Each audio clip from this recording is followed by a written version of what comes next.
What is up, guys? Tejas here from 11 Gauge Recordings, and I'm back with another video. This week we'll be discussing cinematic effects in my mixes, and how to make your mixes more dramatic. So I like to create a bit of drama in my mixes, a bit of tension and release and that kind of thing. So I use a few effects that I mostly create myself. So today I'll be showing you how I create those. I think you might have seen most of these techniques used by a lot of engineers. I don't know if I do it the same way or different way. I just found a few methods that works best for me, so I just follow them. So I'm just going to show you how I follow these methods, and you can drop in your comments and let me know what you think. Please, as always, like the video and subscribe to my channel for a lot more content. So let's dive right into the video.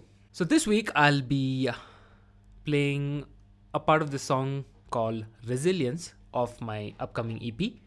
So let me play a part of this song for you. So this is my track where I have my reverse reverbs. That is one effect that I use quite often. And this track is for the bass drops. So as you can see, there's a reverse reverb here and here, and bass drops I use quite often. So let's just play part of the song. Enjoy.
Cool. So as you might have heard, the bass drops I use mostly on the downbeats or the part that comes after a certain stop.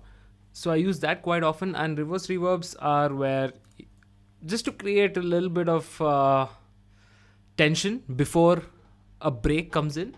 So that's how I use these effects. So let's just dive into how I actually create these effects. Quite simple actually. So let's start with the bass drops maybe. So if I solo the bass drops, it actually sounds like this. So this all depends on the pitch of the song, the frequency of the bass drop, and things like that. So you can do a little bit of trial and error with the frequencies and the pitch of the bass drop depending on the pitch of the song. So I'll just show you how to create a bass drop in a general way, and you can kind of customize it depending on your own song or the song that you're mixing. So what I start with is actually a signal generator. I usually go somewhere between 55 to 70 hertz. So let's just go for around 60 hertz and let's put it to -10. Render that. So it's basically a 60 hertz sine wave. So this is how it sounds. Hope you guys are wearing headphones or listening to this on monitors. So now to create the pitch down effect, we just put a pitch shift. I use the Verify plugin. These are the settings. It's basically the default settings of this plugin, and render that. That's it. Just kind of create a small fade in so that there's no clicks when it comes in, and that's it. This might be a bit longer than the previous one, but you get the point. So if you want to create a shorter one, all you need to do is select a shorter area and follow the same process. So signal generator, 60 hertz, -10, render that, and pitch shift, verify, render that. Done.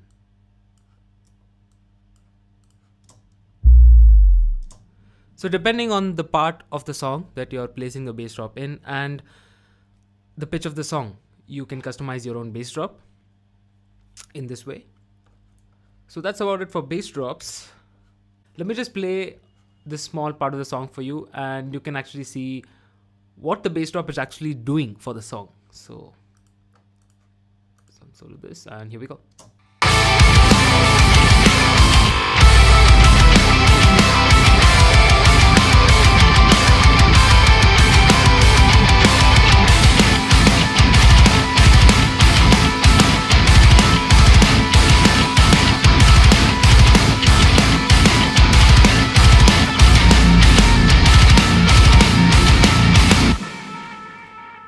So like I said before, it's just creating drama. That's it.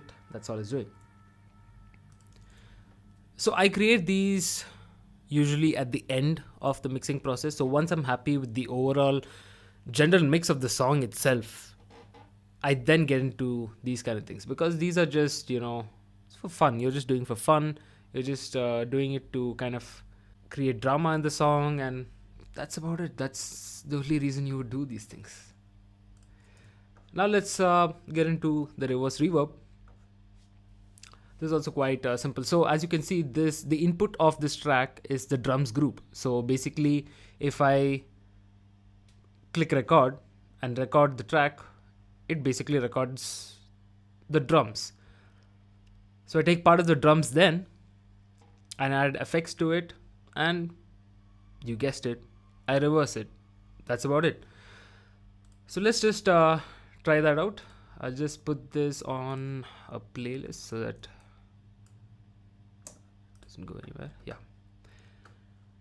If you watched my previous video on how I mix drums, you know what I'm talking about. So all my drums go into the drums group, and it also goes into the drums parallel group where I do parallel compression, and it also goes into a drum reverb group. So basically I'm getting the signal from the drums group into this track right here. So let me just record a part of the drums. Usually it's like a cymbal hit or the end of a certain part, which is usually played with the kick and snare. So I usually go for those kind of parts. So let's just record that part of the track. So I'll just mute this track so that it doesn't disturb anything. Here goes.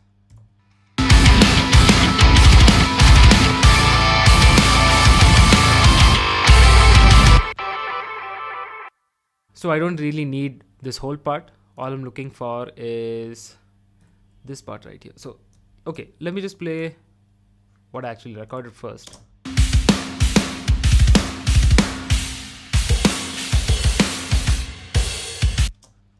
That's it. So I don't need that. I just need this part right here. Cool. So let's just trim that.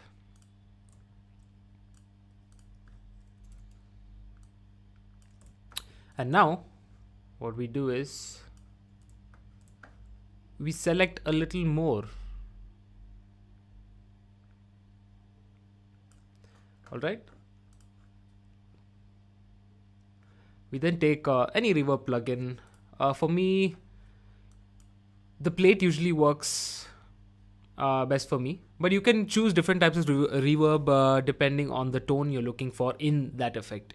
So I'll just show you a few. So the plate is usually what I work with. Maybe a longer decay. Let's go with around 5 seconds or so. Just leave the rest. Render this. So let's see how it sounds right now. So now all we do is reverse. just fade it in, fade out the last part. You might have to increase the gain a little bit, and that's it.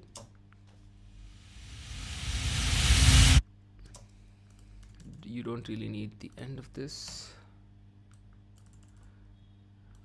and if you place it at the right spot, it will create the right effect.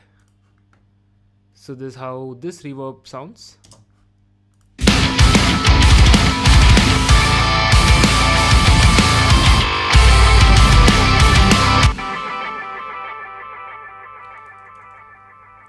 Cool. So again, this is how this reverse reverb sounds. Now you can create a tonal difference by changing the type of reverb. So this was a plate reverb. Now let's create the same with maybe a hall or a church kind of a reverb. So let's just record that again.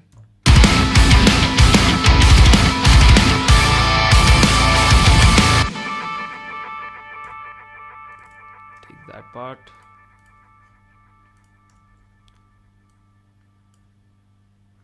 Select. I'm sorry. Yep. Select the kind of reverb. Let's go for a hall this time. Around 5 or 6 seconds. And render this.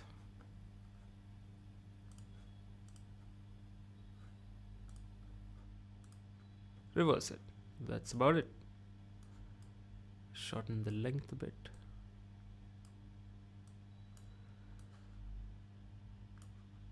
Now you can hear the tonal difference between the plate reverb and the hall reverb. I hope you noticed the difference. It's quite a bit of difference. This is a little more kind of warmer sounding. Depending on the song, maybe this will give a better effect for the song than the plate reverb. So you can customize it depending on the song. For this song, I felt that the plate reverb was doing what I wanted it to do. So you can change it depending on the song. So let's see how this reverb, for example, sounds with the song.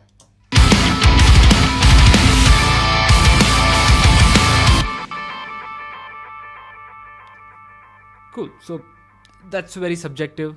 I'm just going to go back to mine.